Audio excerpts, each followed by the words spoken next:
Welcome to Trailblazers Spotlight, where we meet the leading innovators in Web3 and Metaverse marketing and explore their stories and insights. Okay, the star of this Trailblazers episode is Neha Singh, the CEO and founder of Obsess, one of the leading companies and I should say, the leading company in the immersive commerce space. Obsess offers an experiential e-commerce platform enabling brands and retailers to create visual, immersive 3D virtual stores. Before Obsess, Neha was the head of product at Vogue, where she was responsible for product strategy and technology execution of Vogue's digital business, including content products, ad products, and distribution platforms. So happy you could join us today, Neha. So glad to be here, Dan. Thanks so much for having me. Awesome. So let's get it started. Let's start with a basic question. Can you start by elaborating more about what is Obsess? What does your platform do in the metaverse marketing space? Yeah, absolutely. And specifically for retail, right? I should say. For sure. Yeah. So Obsess is an immersive shopping platform, and our mission is to basically make the online shopping experience more engaging, more branded, more fun. Because, if you think about online shopping in any e-commerce website, you go to any site, it's typically a grid of thumbnails on a white background, right? And if you think about this interface, it's really been the same for 25 years when it was created first to sell books. And then somehow from books, we started using the exact same design for selling all kinds of other products and for selling every different kind of brand.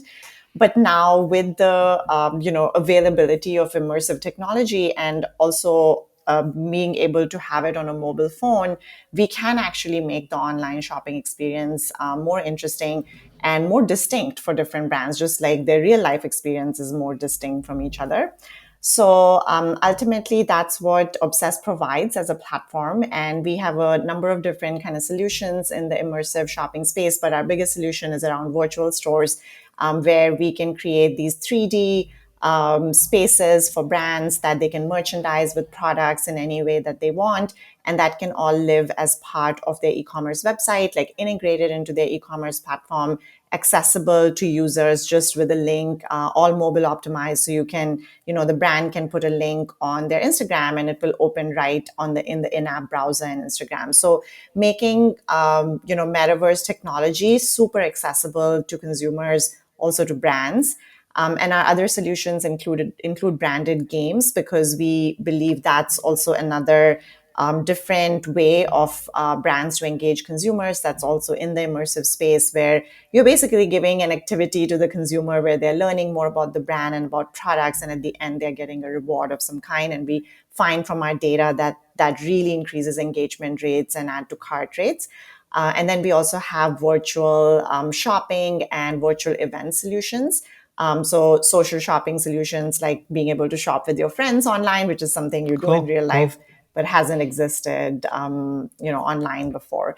So essentially, we work with global enterprise brands to provide them these different software solutions.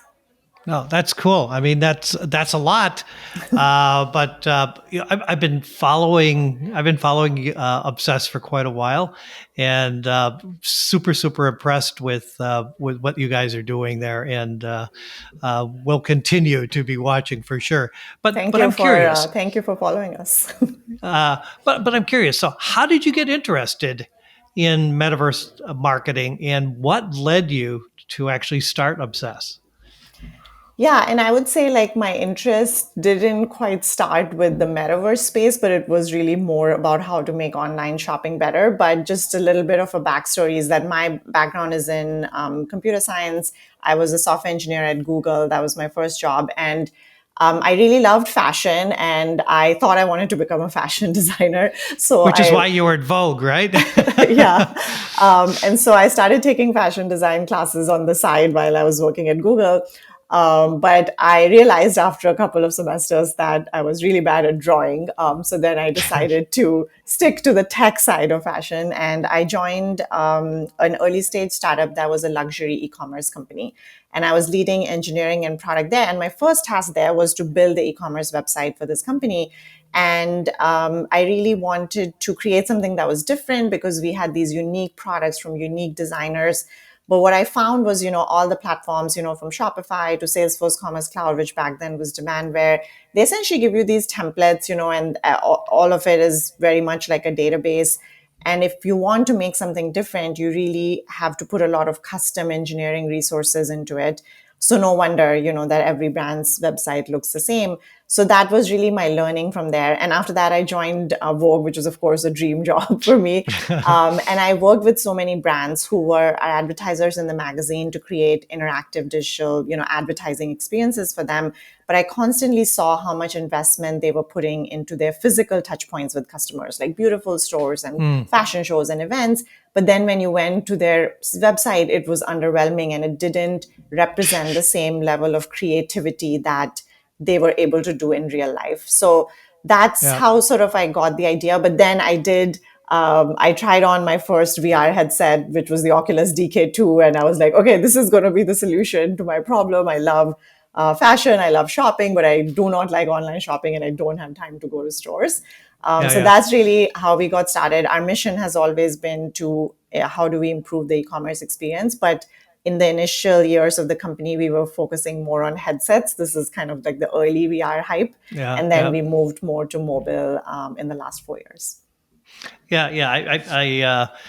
Again, it's a matter of time, right? Before people Yeah. are going to be using the VR headsets. And yeah, I've got my latest Quest 3. I'm not sure I'm going to be getting the new Apple one quite yet, but it will happen. yeah, I kind of liken where we're at with headsets to like back in the day when we had like the brick phones, yeah, right?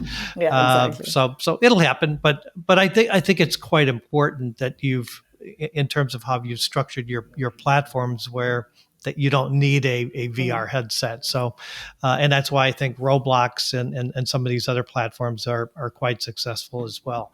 Yeah. My next question is probably going to be really difficult because you've had so many successes, but what recent achievement of Obsess are you the most proud of? Yeah, that's definitely difficult because we have had this has been our biggest kind of holiday season, as you know, is the busiest in retail. Mm. So this has been our biggest holiday season ever. And we have had so many incredible launches with Crate and Barrel and J. Crew and today with Elf Cosmetics and more. But our biggest kind of recent achievement was launching a virtual store for Taylor Swift, which Whoa! was, yeah, which was Really? That's awesome. couple of weeks ago on November 13th. So she released a holiday ornament collection on her e-commerce website. And if you go to her site, you will see like a Christmas tree. And as you click on the Christmas tree, our virtual experience will open. It's a fairly simple experience because it's just for holiday ornaments and you can go all around the tree. You can shop by eras and you can add all of the ornaments from an era to your card as well. So that was, super incredible for us. And also to be able to handle the scale, of her fan base and that amount of traffic on our platform and, not going down. So that was a big day. That's really awesome. I mean, have you had a chance to meet her or no? No, I wish. Not not yet. Not yet. Yes. Not yet. Yes. It's just a matter of time, right? But that's awesome news. Congratulations. Thank you. That's super cool. Like you're the only one that can say that, right? uh, so uh, uh, so that ended up being an easy answer, I think, maybe. Yeah. But so next question. So personally, I've been in the AI space for quite a while. So I'm quite keen to hear, are you doing any AI integration? And if so, what are you doing? Yeah.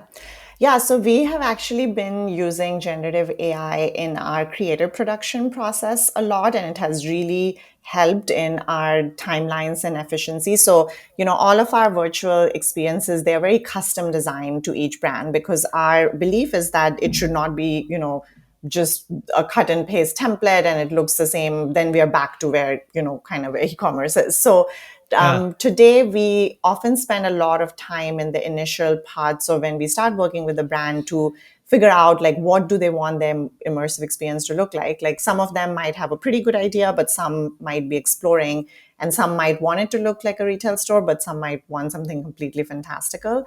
So with Gen AI and tools like Midjourney, what we've been able to do is make a lot of concepts really quickly for these spaces. And then we can kind of edit with Photoshop Firefly, and we are able to get really beautiful, like high resolution concepts based on, of course, you have to learn how to do the prompts and everything. But with that, when we show these options to brands, they are much more easily able to tell us, okay, I like that, I don't like that, I like this element. And then as we go into the 3D build, it's much more efficient because we are not iterating as much back and forth there, because we have already through AI kind of set the concept. So that's the one big way we are using it.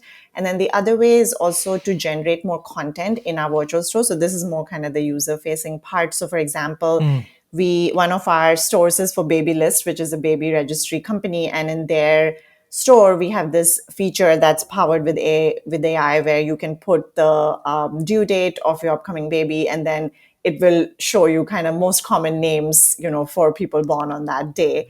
And then you can also put the gender, and it will show you different names, and you can regenerate the names. So we can get all this content in a more automated way, and of course that's really important for engaging consumers. So it's making that kind of more scalable. So at the moment, those are the two ways. And then next year, we might also introduce like AI powered sales associates, where they can answer your questions in the virtual store about the brand, products, or the store itself.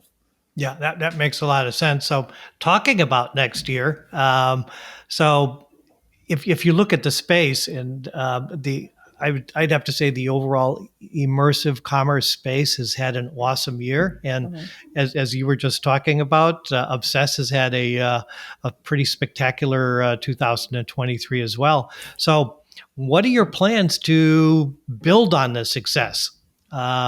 So, if we had to be really succinct, what's the one major goal that Obsess has for 2024? Yeah, I think our one major goal from a platform perspective is to introduce personalization into these immersive experiences. So, as you know, like consumers expect more and more personalization now in all their digital Mm, experiences. And yep.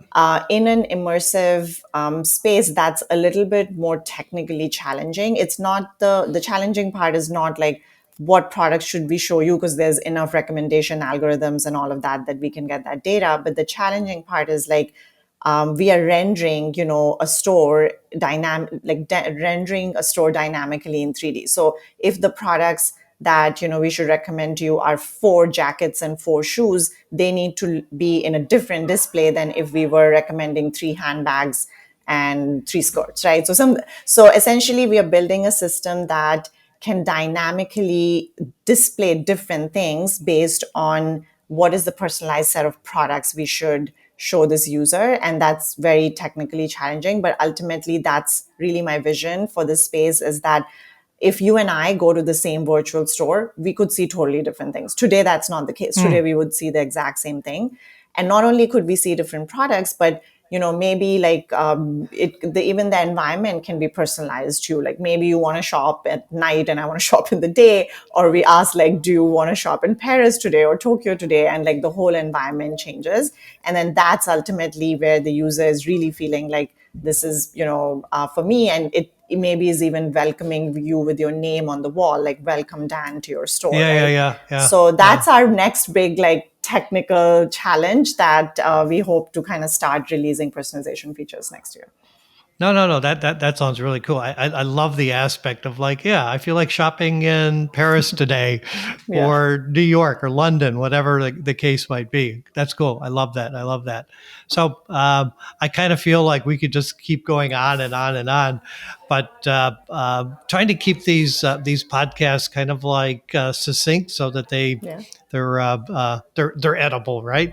So I much appreciate you joining us today.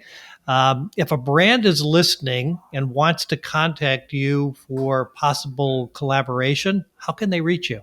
Yeah, you can just visit our website at obsessvr.com. All right, cool. Again, thank you so much, and look forward to a future interview as well. Thank you. Thank you so much, Dan, for having me. This was really fun.